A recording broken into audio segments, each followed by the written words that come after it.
So there's a lot of career paths you can take as a developer. You can just be a solo developer, you can be a CTO, you can be a startup founder, you can be an engineering manager, and you can do all those things at different places.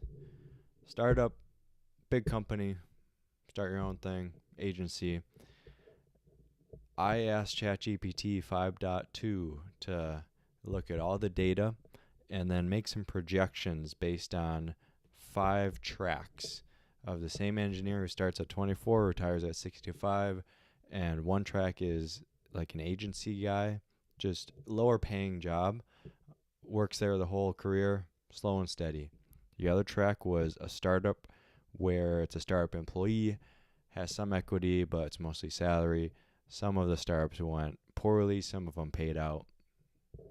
Third track, engineer who was salaried up until 30, then tried his own thing, his own business. Low salary for a few years. It failed, and then he went back to work. Same story for the fourth one, except it worked. So he has equity in a successful company and salary. And then finally, this would be like your FANG track, engineer, high paying, promoted to CTO, salary, and some equity there, I believe, too. So this first part, we're just going to look at the data, and then I'm going to interpret the data in the second half based on some factors that I think you'll be considering, and it'll be up to you to decide which of these is best for you, of course. This is the money shot if you just want the numbers straight up. Just look at the last column here at 65. This is how it plays out. So the lowest earner at 4,600,000 is the agency guy, followed by the entrepreneur with the failed business who went back to just being a regular developer. Although that person had double the agency owner's net worth at 9 million. Third was actually the CTO. So if you're just an engineer and you start out small pay, then you build up to a couple million a year, whatever, you end up with about 17 million at 65. Nothing to scoff at, but compare that to number 2, the engineer who worked at a startup and had 2 hits. So he had 2 payouts where the equity converted to cash, and he's double what the CTO has. I feel like we might be a little off there, but we'll dig into the numbers and double check that. And of course, the real winner, the biggest winner, 58 million, is the entrepreneur who succeeded and founded and owns the company, or a portion of the company. So, assumptions. So in the prompt, I asked it to get the latest data, show your sources, list out the assumptions. So here's the assumptions page. Basically,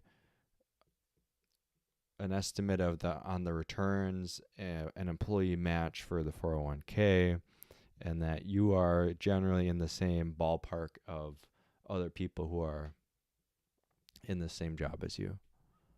For the agency, this is how it progresses.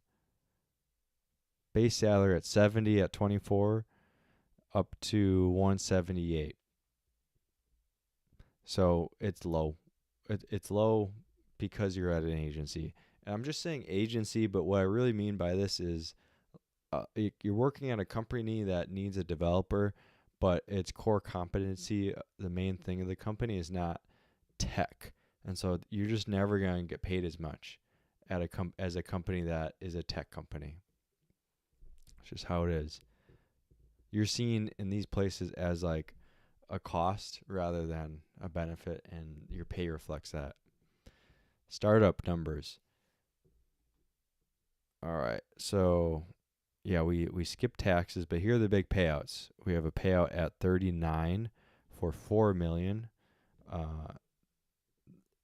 So this was the equity payout, looks like. Then the invested exit proceeds was 3.2, and then the cash from the exit was 800,000. So I don't know how they're figuring this, probably taxes, right? Or the portion of your equity. Basically, you have about almost $1 million in cash from just owning equity, a small portion of equity in the company. Looks like we have trying to see how if we see the percentage of equity they own. No, that's not here. Just savings rate. Okay, but in the end, you see you're making good money.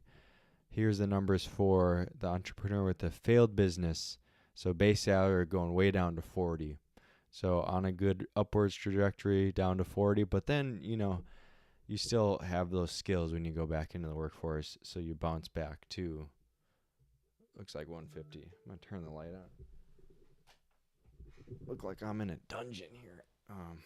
Okay. So what about the entrepreneur with a successful business? Base salary pretty high, then we go down to 60, and then slowly up and up and up and up and up for salary, and then the salary is pretty, I don't know, I'd say average during these years, but then once it's really popping off, we get up to a really high salary. But where this is really going to come in is the equity. So let's see where this is. Yeah, the equity goes from 600,000 up to 8 million. Then we have our payout of 2 million here. I'm not sure where this payout came from. Okay, so they scaled it. So that this is a round of investment or an acquisition or something. And then he was a post-exit operator. Okay, gotcha. So the exit didn't come at 65. It came at 40, it looks like. So you're a founder for 10 years and then cashed out with 2 million, which is lower than I would think. So this might even be on the low end. Then we go up to 58 million. So cruising lower for 6, 8, 10 years, and then really pops off, and then kind of steady growth up until retirement time. Next, the surprise one, the big surprise category. Engineering lead to CTO. Base salary, standard, steady growth on the salary side. And then where's the payout for the equity? I guess this is the part where you're just missing, and I think this is missing from the equation. Is like if you're CTO, you do have equity in the company, so you will get some payouts there. In addition to 401k and all that other stuff. So I would double this. I don't think it's just going to be 17 million at the end.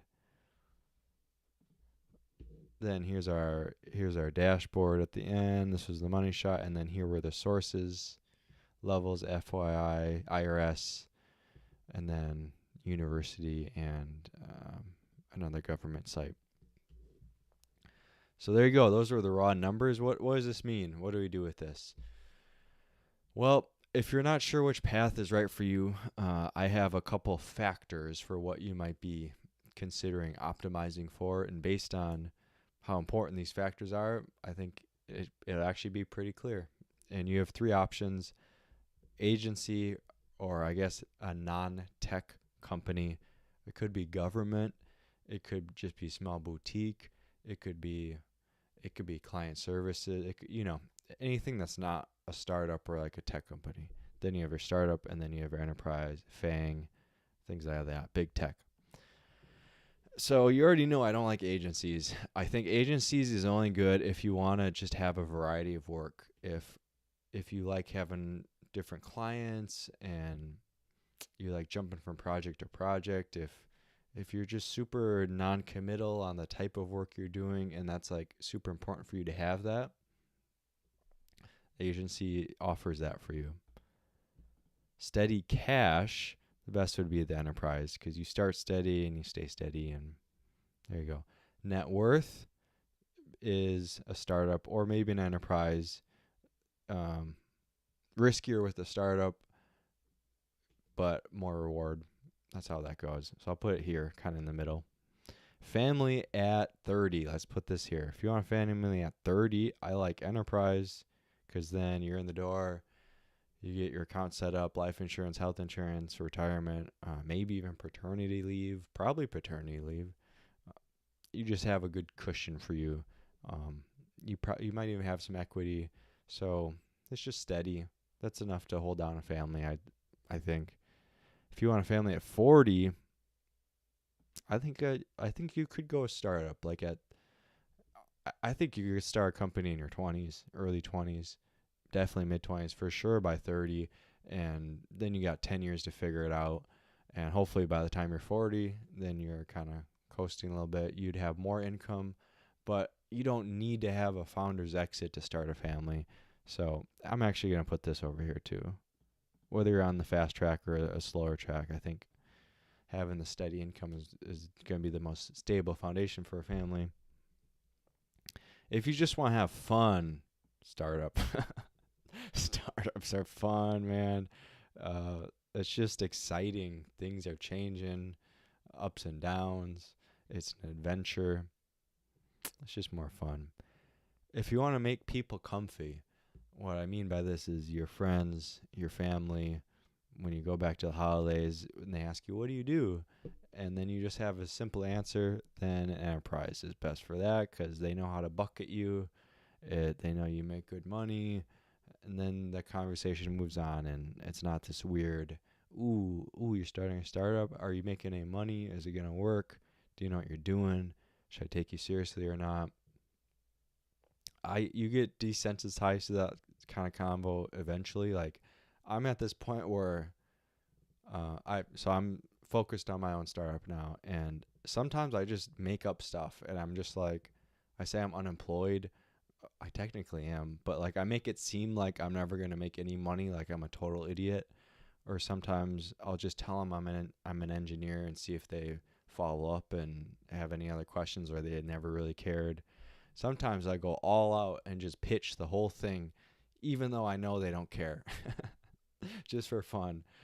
But initially, making people uncomfy about my career decisions was really not fun for me. And so I could see how people, when you don't really know yourself and you really care about what people think, it's a huge benefit to just be like, yep, I'm this guy and I'm successful and we can move on. Deep work.